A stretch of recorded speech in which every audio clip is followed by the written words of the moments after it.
انتظرونا وعودة قوية في موسم جديد وبرنامج جديد. السيرة الذاتية للفنان الكبير عادل إمام.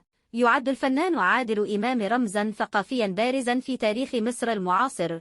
استطاع أن يحتل مكانة خاصة في قلوب الجماهير بأفلامه التي لاقت رواجاً واسعاً. أسهمت أعماله في إلهام العديد من علامات بعينه. في نجد أنا صورها وجملها أصبحت مادة خصبة لئن الشاء آل ميماز على لئن ترنة ورسومات تزين دفتر لما لحظات. وتحولت بعض عبيراتها إلى جزء من الثقافة الشعبية في المنطقة. لذا يتمتع بشهرة واسعة وقاعدة جماهيرية كبيرة. في هذا المقال نستعرض معكم سر الفنان عادل أمام ويكيبيديا وحقائق اعتزال. الزعيم. من هو عادل أمام ويكيبيديا؟ هو فنان وممثل مصري مرموق. ولد في 17 مايو 1940 ويبلغ حاليا من العمر 83 عاما.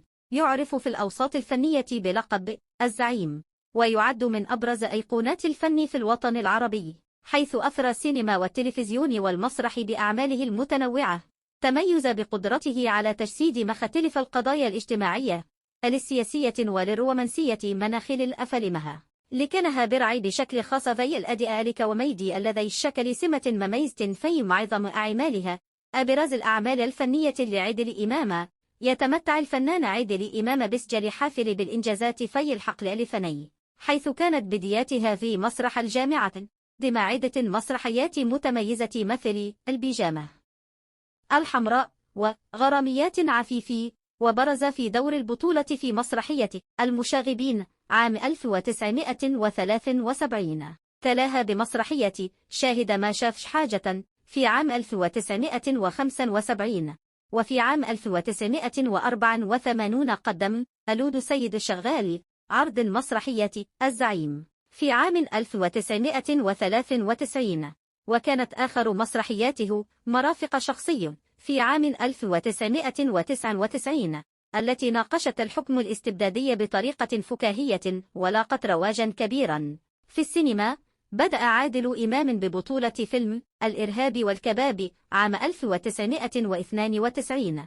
وفي عام 1994 قدم فيلم الإرهابي الذي تطرق إلى قضايا التطرف الديني. يعرف الزعيم بدوره المهم في الترويج للسلام في الوطن العربي، وقد تم تعيينه سفيرا لشؤون اللاجئين من قبل المفوضية العامة للأمم المتحدة، وينشط في جمع التبرعات للاجئين. قدم الفنان عدة أفلام ناجحة مثل التجربة الدنماركية في عام 2003 مع نيكول سبن، والسفارة في العمارة في عام 2005، وعمارة يعقوبيان في عام 2006، ثم مرجاني أحمد مرجان في 2007، وزهايمر في 2010.